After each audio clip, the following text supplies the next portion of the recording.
Depuis 5 ans, nous utilisons les valorisateurs de fourrage pour la totalité de nos fourrages ensilage, herbe et maïs. Nous avons démarré il y a 6-7 ans sur des silos d'été, sur du maïs ensilage. Avec mon associé, il y a 4 ans, nous avons décidé d'utiliser le valorisateur Sanders sur tous nos fourrages et aujourd'hui nous ne reviendrions pas en arrière. J'utilise le valorisateur de fourrage depuis 4 ans à cause de problèmes de conservation de silos. On est passé d'une ration sèche au maïs en ensilage à cause des coûts concentrés. Et de là, donc, nous avons mis les valorisateurs de fourrage. Donc on a vu la différence des années où on n'en a pas mis.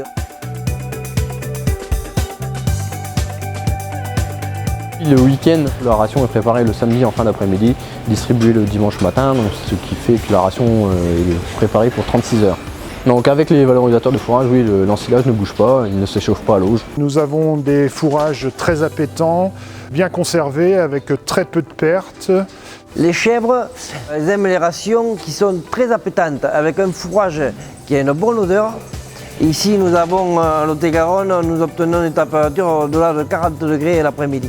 Donc le valorisateur permet aussi d'avoir une ration qui ne chauffe pas en cours de journée, qui reste fraîche à l'auge et qui permet aux animaux de manger suffisamment pour produire le lait qu'elles ont à faire.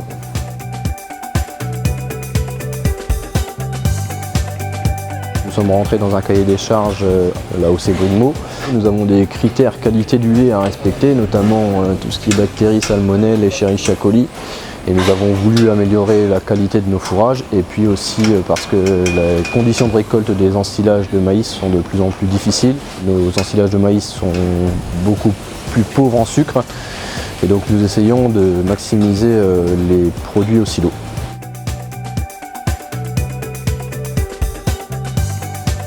Alors économiquement, le valorisateur de fourrage, nous on a vu la différence.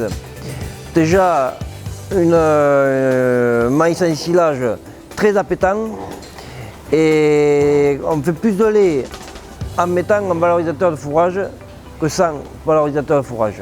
On n'aime pas jeter ce que nous produisons dans le champ. À partir du moment où on investit dans les cultures, je pense qu'il est très important de valoriser la récolte jusqu'au bout, sinon ça ne servira à rien d'investir autant dans une culture. Je pense que nous faisons beaucoup d'économies sur le concentré acheté. Nous avons des fourrages avec des valeurs alimentaires très élevées. Nous avons à peu près 130 mères partenaises. Nous faisons à peu près une économie de 5 à 600 grammes de correcteurs sur 120 jours. Donc ça fait une économie à peu près de 4 000 € pour la saison d'hiver quand elles sont en bâtiment.